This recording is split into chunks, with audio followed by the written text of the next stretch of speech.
जय झूलेलाल सभिनी खे। अॼु असां सतुड़ी असां हलूं था मंदिर, तव्हां भी असांजे साण हलो। रास्ते में हमें दिखी बहुत ही सुंदर अच्छी कावड़, जो रिक्शा कावड़ थी। एक बुजुर्ग अंकल इसे चला के लाए थे। हमें तो यकीन नहीं हो रहा था कि अंकल स्वयं हरिद्वार से कैसे इस कावड़ को चला के लाए होंगे, क्योंकि वो काफी बुजुर्ग थे। और कावड़ देखते देखते हम पहुंच गए थे मंदिर। और आप भी हमारी इस यात्रा का हिस्सा हैं, तो आपके भी हम सभी चीजों के दर्शन करवाएंगे जो हम खुद दर्शन करते हैं। आज आप भराड़ा साहिब के दर्शन हमारे साथ कर सकते हैं, और साथ ही साथ जो नया मंदिर बन रहा है उसके मॉडल के भी दर्शन आप कर सकते हैं। थोड़ी देर भजन अटेंड करने के बाद हमारा घर जाने का समय हो चुका था। पब्लिक आप देख रहे हैं कितनी कम आ रही है आजकल मंदिर में। सिंधी लोग तो काफी कम आ रहे हैं, बाकी सभी आ रहे हैं मंदिर में।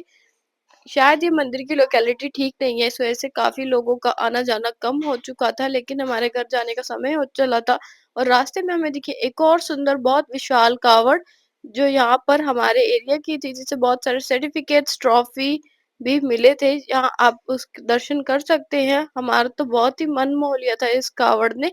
और फिर हम आपसे पूछेंगे एक सवाल।